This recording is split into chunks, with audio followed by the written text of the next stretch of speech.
Hello and welcome to Basics of Starfinder Tactical Rules Part 3, Attacks of Opportunity and Flanking. In this module we will discuss the more common combat options used in the Starfinder RPG, including two of the most frequently misunderstood rules in the game. We'll cover the triggers for when an attack of opportunity may be used, and the rules for when flanking bonuses apply. But before we get into those topics, first we need to understand one of the underlying concepts that's used throughout the game, and that is threatened squares. Certain combat effects, like attacks of opportunity, are triggered when a creature takes an action while inside the threatened space of an enemy. When you are wielding a melee weapon, all spaces that you could attack into are called threatened squares, including when it is not your turn. Natural weapons, like claws, count as a melee weapon for determining threatened squares. And under normal circumstances, this means if you are wielding a melee weapon, then you are threatening all squares that are adjacent to you, including diagonal squares. This also applies to reach weapons and large creatures as well. If a medium-sized creature is wielding a weapon with the reach special property, then they threaten all adjacent squares and squares that are 2 spaces away, including 2 spaces diagonally. Note that this is a special case. Technically, 2 diagonal squares is 15 feet, but this is a special exception to that rule and only applies to melee attacks with 10 feet of reach. All other reach distances are calculated normally, with the first diagonal square costing 5 feet and the second costing 10 feet. When an enemy in your threatened area lowers their guard, they become vulnerable to you taking advantage of them and attacking them. This is called an attack of opportunity. Attacks of opportunity are melee attacks. They cost your reaction that turn, and may only be triggered in 3 specific situations, and triggering these attacks is often referred to as provoking an attack of opportunity. The first trigger is when an enemy moves out of a square that you are threatening. So for example, if you're wielding a melee weapon, and an enemy is adjacent to you, and they move out of that square, then that provokes an attack of opportunity, and you may spend your reaction on that turn to attack them. The second trigger is an enemy in your threatened area makes a ranged attack. If you're wielding a melee weapon and an enemy in a space next to you attempts to shoot their pistol or rifle at another target, then that does provoke an attack of opportunity and allow you to attack them as your reaction. The third trigger is when an enemy in your threatened area casts a spell or uses a spell-like effect, except for those spells that specifically state in their descriptions that they do not trigger attacks of opportunity. Those exceptions are usually spells with a range of touch. For example, Bestow Curse, Fatigue, or Inject Nanobots. All of those specifically say in their descriptions that they do not trigger attacks of opportunity. But other than those special cases, anytime an enemy in your threatened space casts a spell or uses a spell-like effect, you may take an attack of opportunity against them.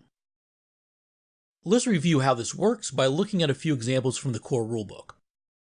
In the first example, Altronus first moves down diagonally, and then proceeds to move adjacent to the Space Goblin. This does not provoke an attack of opportunity because he never leaves a threatened square. He enters one, but since attacks of opportunity are triggered when an enemy attempts to move out of a threatened square, and he only moved into a threatened square on this action, he does not trigger an attack of opportunity. Now let's see what would have happened if Atronus had instead moved directly to the square above the goblin. As we can see, he entered and then moved out of a square that was threatened by both the goblin and the Kasaric, and therefore he triggers 2 attacks of opportunity, one from each of his enemies.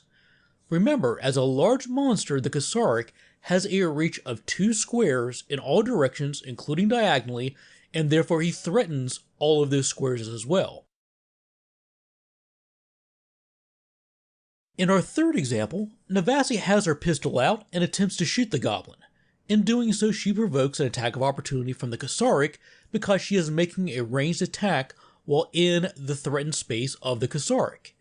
The same would be true if she attempted to cast a spell from this space, unless the spell specifically says in its description that it does not trigger an attack of opportunity when cast. There are a few other considerations to remember when dealing with attacks of opportunity. The first is that the attack of opportunity uses your reaction that round. So if you have already taken a reaction since the start of your last turn, then you've already consumed that reaction and you can't spend it to take an attack of opportunity.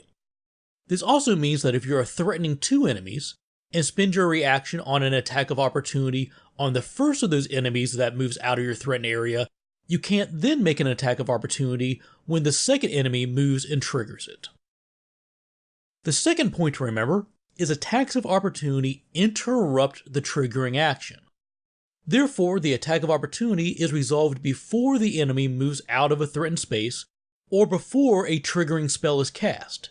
You resolve the attack of opportunity first. You make its attack roll, its damage, and any other effects that apply first, and then you resolve the triggering action afterwards. The third consideration to remember is you do not suffer a penalty to the attack roll when making an attack of opportunity in the same round that you already took a full attack.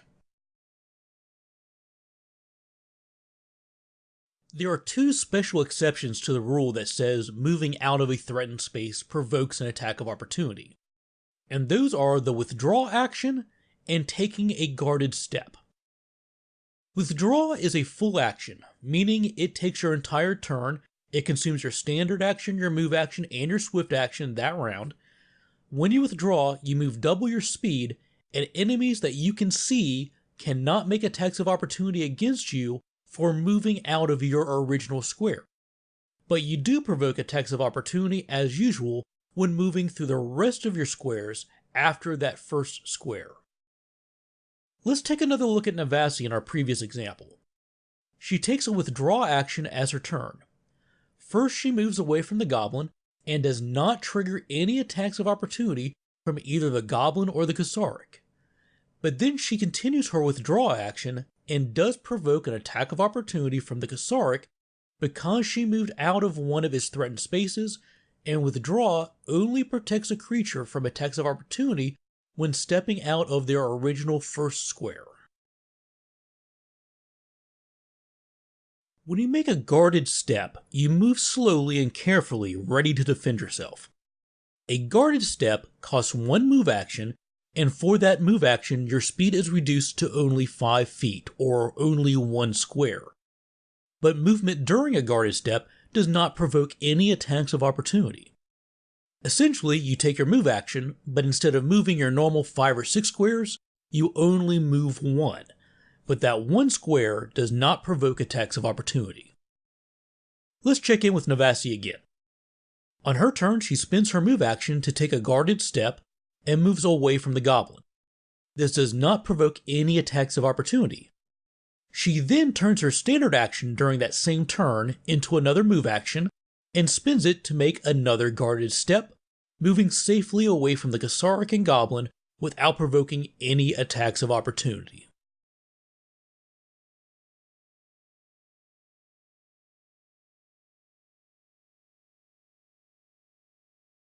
Flanking occurs when a creature has to defend itself from enemies on either side of it. Their attention is split, which grants a +2 bonus to the attack rolls of those who are threatening it. To receive a flanking bonus, 2 conditions must be met. First, the target must be in your threatened space, which means you must be wielding a melee weapon or have a natural weapon, and the target must be within range of it, which usually means it needs to be adjacent to you. And the second condition says the target must also be in the threatened space of another creature who is on the border opposite of you or the corner opposite you. Let's illustrate this by first looking at the examples in the core rulebook. Here we see Altronus and Raya are fighting a Kasaric.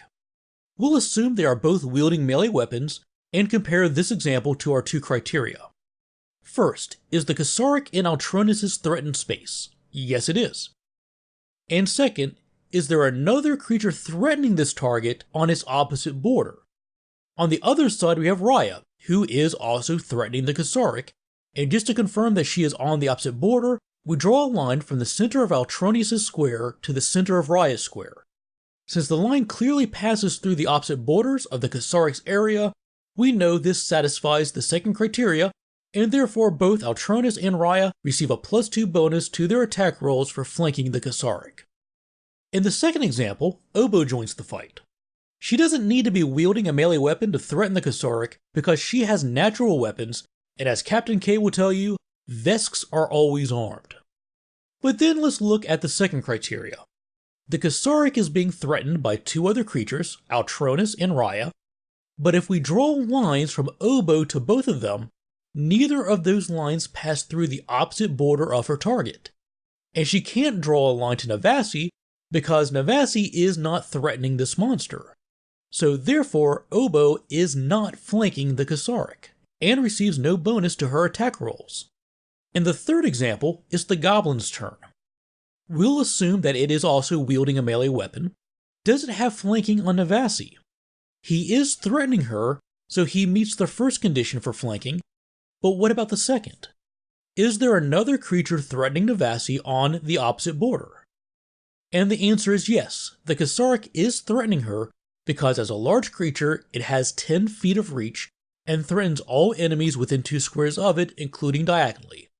Therefore, both the Kasaric and the Goblin receive a +2 attack bonus for flanking Navasi.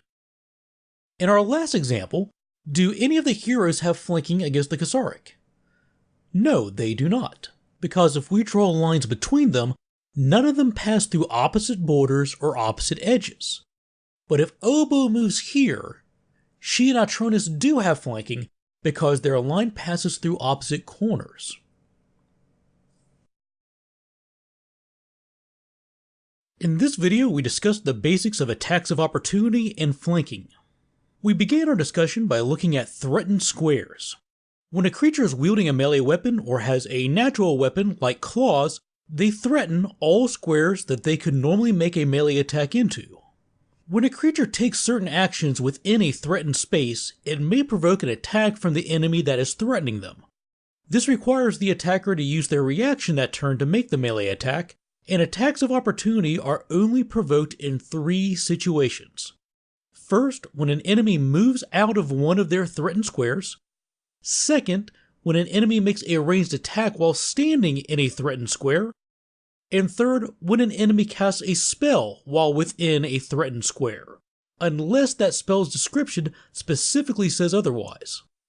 Attacks of opportunity may be avoided by taking a guarded step or using the withdraw action. We also discussed flanking.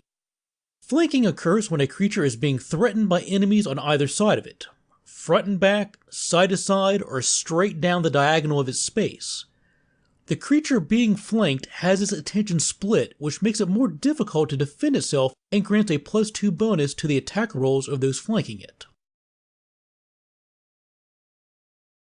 With that, we'll bring this video to a close. If you found this video helpful, please give us a like, and don't forget to click the subscribe button and the bell so you don't miss out on any of our future videos. Leave us a comment letting us know what topics you would like to see us cover in the future, and we can always be reached through our Twitter and Facebook pages too. If you would like to use some of the maps that we feature in our videos with your own games, you can find them at Maps of Mastery and 0 Hour. Links to those sites may be found in the description. Thanks for watching, take care, and we'll see you soon with more basics for your favorite tabletop games.